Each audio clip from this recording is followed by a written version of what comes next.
All right, final hour of the Flashback. NFC wildcard games to talk about, and we have our quick hits coming up. We've covered the AFC wildcard, of course, the MVP and the Rookie of the Year awards as well.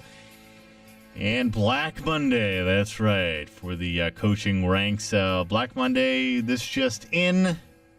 Yes. The NFL has extended Black Monday firings through Tuesday, so there are still plenty of coaches out there who can take advantage of all the savings on the frustration, misery, and losses. That coming up Tuesday. More Black Monday specials. All right.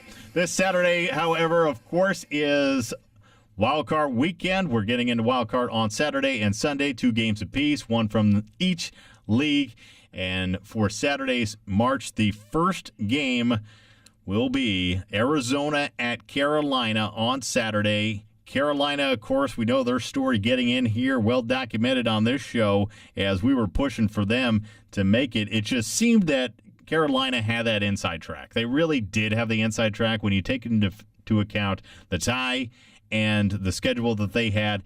People are talking about Atlanta and New Orleans with their offenses, but the consistency that you're getting out of Carolina on both sides of the field or both sides of the ball was much more than that was being offered from Atlanta and by New Orleans. So to me, it was actually no surprise that Carolina went in there. Plus, they had the additional game of playing Cleveland when Atlanta and New Orleans had to beat up one more time. That blowout against New Orleans for Carolina to be followed up a couple weeks later, blowing out Atlanta to finally take the NFC South. I always want to call them the AFC. They're the NFC South champions there, your Carolina Panthers. So congratulations to them. Great job. I knew they could do it. They did do it. One of my other favorites at the beginning of the year, before we actually got even started into this, was Arizona. I had mentioned to a lot of friends and people around that, look at that Arizona defense. That Arizona defense, and when you look at their history, whether it was Jake Delhomme there or whether it was the Kurt Warner, yes, those offenses were good, the Kurt Warner one especially, but the success of that team has always been predicated, and obviously a lot of teams, their success is always predicated on defense. And you look at that Arizona defense, even at the beginning of the season when people were going down, the loss of Dansby and this and that and that nonsense, they've been influxing a lot of top talent on that defensive side of the ball over the last few years. And I think that you really continue to see that fruition happening before our eyes. And when you throw in a guy like Carson Palmer on the offensive side who really just needs to manage things and does that well, he doesn't have to throw up thousands of yards. He does need to throw up a couple thousand, but with him running the offense and a defense giving a guy like him as many opportunities as possible, you're bound to have success. So I kind of figured Arizona was going to have a successful season. What did surprise me about Arizona and the Cardinals is their ability to continue to have success despite the setbacks after the season started. There were a lot of setbacks, as I said, on the defensive side before the season began, and then a couple came down as well. But, you didn't expect them to be on their third quarterback at this point.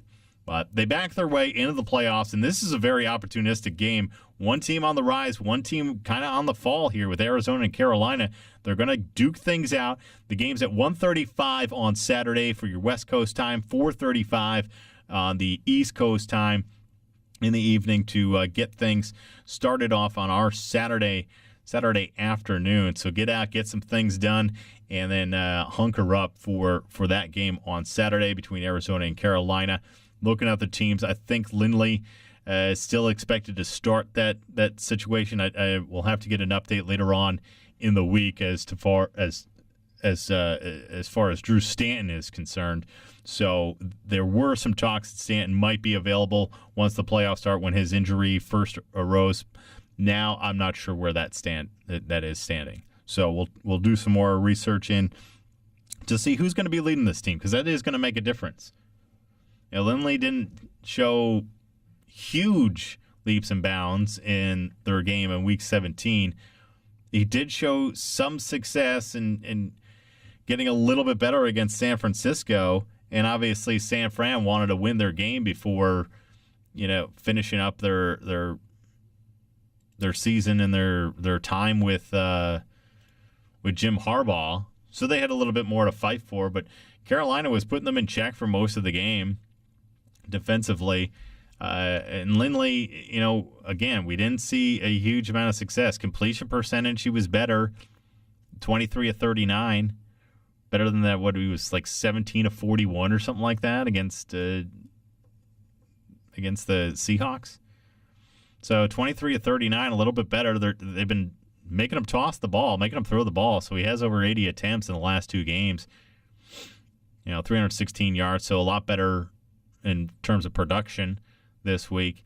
He had the 2 touchdowns and 3 interceptions. So they're trying to get him as much as they can in terms of the ball and get him acquainted more and more with the offense, because we really still are not sure what we're going to see in terms of what team. Right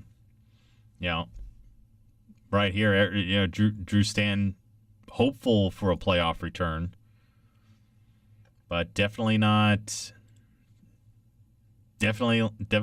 anywhere near an answer.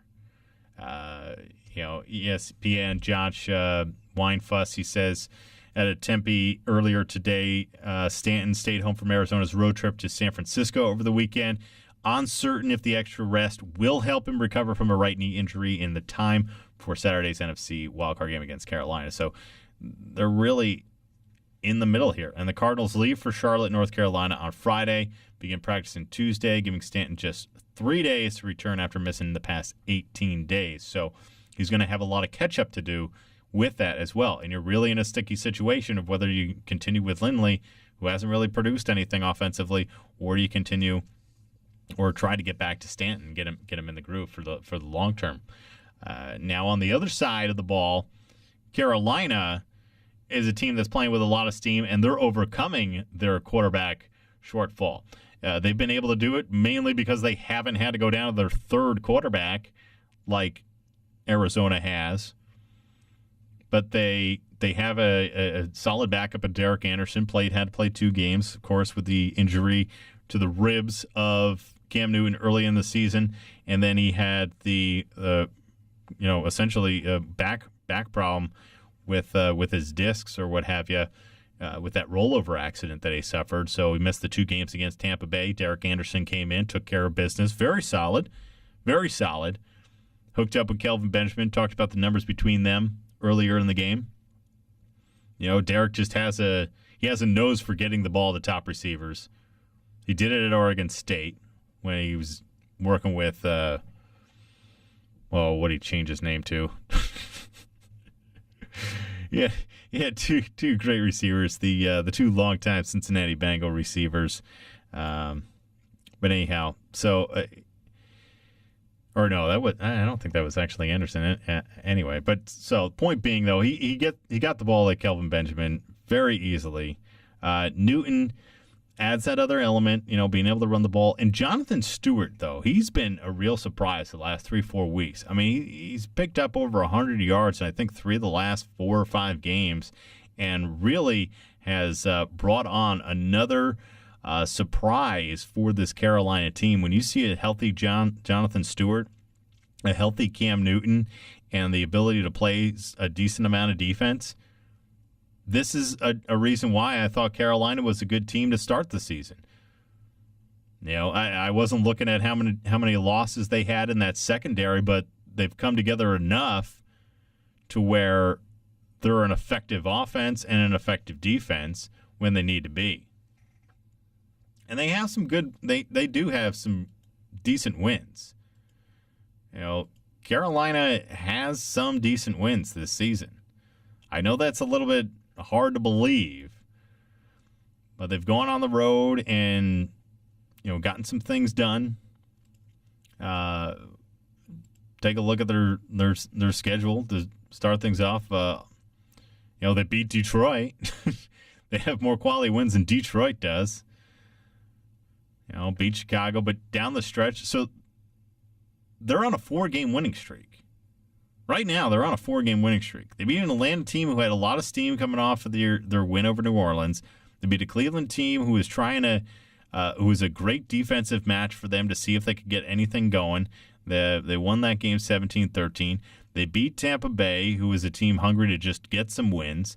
They beat New Orleans at New Orleans to pick up a win in a situation where New Orleans is really seriously fighting. They could have taken control of the division had they beaten Carolina at that point. But they didn't. Carolina knew what the stakes were. They went down to New Orleans, and they beat them up. Now they get a home game against Arizona, who's struggling. So where that's going to leave us at, I'm not sure. I'm kind of leaning towards Carolina at this point. Going to make some picks later on in the week again, as we mentioned. And like I said before, with the Rookie of the Year, Kelvin Benjamin for Carolina. He's a guy who's in there for Rookie of the Year. He had great numbers this year on that team. So they have the talent to get some things done. We'll see if they're able to put it together. But I have to say, like Seattle and New Orleans a few years ago, we might see a losing team get into the playoffs and then actually win a playoff game. These are very possible things. All right. So my pick is Panthers. I'll give a better breakdown, a rundown of what I think score-wise is going to be and what we're going to see happen actually in that game. I want to wait till we get a little bit closer to the game, of course, before making a prediction. You don't do that on Monday for a game that's 6 days away. Our second game for the NFC takes place on Sunday, and of course, again, the Arizona-Carolina game that is at 1:30 in the afternoon on the West Coast, 4:30 in the evening on the East Coast. For those of you wanting to check that game out, it should be good too, and get some good numbers between the West Coast and the East Coast. Of course, with an East Coast and a West Coast team in that matchup. Another one that's right in Middle America with two Middle America teams, top to bottom, that is, geographically, Detroit at Dallas. That game is the late. That is the late game on Sunday, the 1:40. At 1:40, that starts West Coast time, 4:40 in the evening on the East Coast. Detroit at Dallas on Sunday. And Detroit, as we mentioned, we're just talking about Carolina, taking a look at the teams. There are no quality wins for Detroit. There are no quality wins. And I know the first thing you're thinking right now, if you're a Detroit fan, and I say you have no quality wins, and you're going to point to Green Bay at the beginning of the season. You're going to point to a Green Bay team who hadn't yet learned to relax, who was 1-1, just barely got by a New York Jets team, which they fell down 21-0, and then crawled back and won 31-24. They are 1-1 going into that game. Opened up the season at Seattle, lost 36-16. They get into Detroit on the road. Need to figure out a thing or two. Didn't get it figured out. Detroit wins 19-7 that game back in September. And then what happened on Sunday? Because I'm pretty sure this Sunday game had more importance than the one during the third week of the season. And what Detroit team did we see? So a Detroit team that fell behind, clawed back in, and then fell behind and lost it in the end, despite the efforts of Ndamukong Suh. Their defense is opportunistic. They're going to come up with some big plays. They're probably going to have some big plays in this one versus Dallas.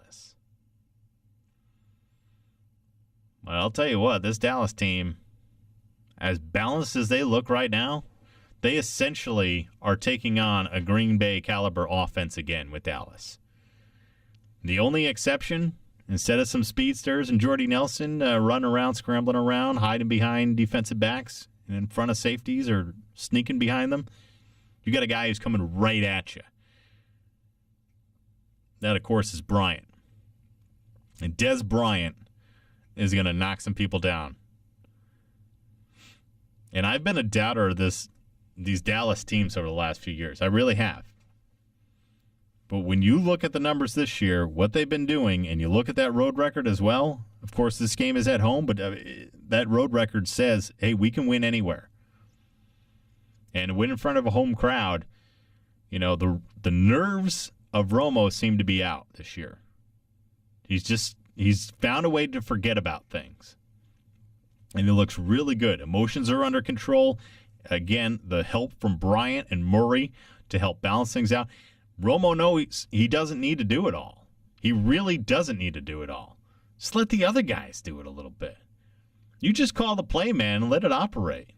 And I think we're seeing that a lot more. He's thinking clearly out on the field. He's making better decisions, and the team's having a lot more success.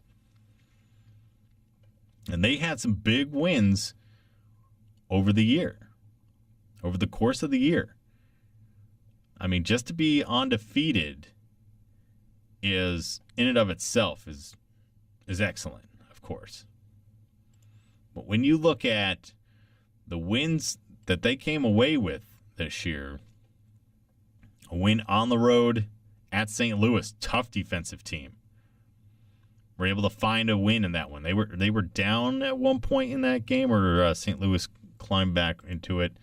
Can't recall off the top of my head. Yeah, Dallas had to kind of fight back a little bit. Fell down a little bit early in the first half, but clawed their way back against a stout St. Louis defense. Were able to hold a New Orleans offense to 17 points the following week. 2 overtime games, lost one of them to Washington. The other one they beat Houston. They beat Seattle on the road 30-27. Not an easy place to win. Beat Philadelphia on the road 38-27. Not an easy place to win. Of course, Philly coming off that loss to Seattle that week. They were part of the 9 or 10 in a row or whatever of losers after losing to Seattle. And they get that nice quality win against Indianapolis as well. I'm not going to give them full credit for that Indianapolis win just because of the circumstances going into that game, but I think when you look at Dallas's season, having to play Philly twice, splitting with them, that was pretty good. Giants and Skins are down in the season, but they're non-divisional. They're games outside of division. Looking pretty good. So they're going to get some things done. Defensively, of course, they have been a little bit of hit and miss, but they've been hitting more than they've been missing. So they're not out of any game. And I think that's the more important thing, is that there is never a game in which they're out of. So for them to be rolling along and never be out of a game, that says a lot for how good your team is. Detroit, again, no good wins except for Green Bay early on in the season. And now they're going to be without Ndamukong Suh. Apparently that's what happens when you stomp on people's ankles for no reason. He's not just thick in the belly, folks. He's a good player, but he's not just thick in the belly. So Ndamukong Suh defensively, gone. That's going to hurt big time on that front. The Dallas trying to establish run, pass protection for Romo, all elements in which that defensive front is so vital and so important, especially when it comes to the playoffs, and then you have a player like Ndamukong Suh, as dominant as he can be, just stupid, silly play. Stupid, silly moves. So, Carolina, Arizona, they're going to kick off Saturday at 1:30. Like I said, on the West Coast, 4:30 East Coast time. I'm liking Carolina a lot in that game. And this Detroit-Dallas, they're going to kick off on Sunday. They're the late game Sunday. And I'm really liking both of the home teams, Dallas and Carolina, for the NFC. On the other side of things, Pittsburgh at home, Indianapolis at home. I've been going Road Warriors for a lot of these games over the last few weeks, but now that we're in the playoffs, home field means a lot. And I think with these first two weekend, the first 2 days of the AFC wildcard and the NFC wildcard, you're going to see a lot of the home teams starting to establish themselves, playing really well. So I'm looking forward to seeing those home teams represent. So Dallas, Pittsburgh, Carolina, and Indianapolis, those are my favorites for the opening wildcard weekend. So we have gotten through a lot. Yes. All of the previews for AFC, NFC. We've gotten through our rookies of the year, and also covered the league MVPs as well. We have just a couple more segments to go here. We're going to take on the quick hits. That's right, getting close to the end, so we're going to take a look also at what games to watch this weekend. Some big matchups with the bowl games, of course, and a whole lot more. And the quick picks, we're going to take a look at some of the things going on all around sports, both football and basketball. I don't think we have any baseball in there today. Winter meeting's up, things kind of slowing down, so not too much happening there. But we do have some bowl games and situations to discuss in the quick hits, as well as just some bonehead moves that happened this week. We'll talk about it a little bit later, coming up right here on the Flashback with Radio Hondo.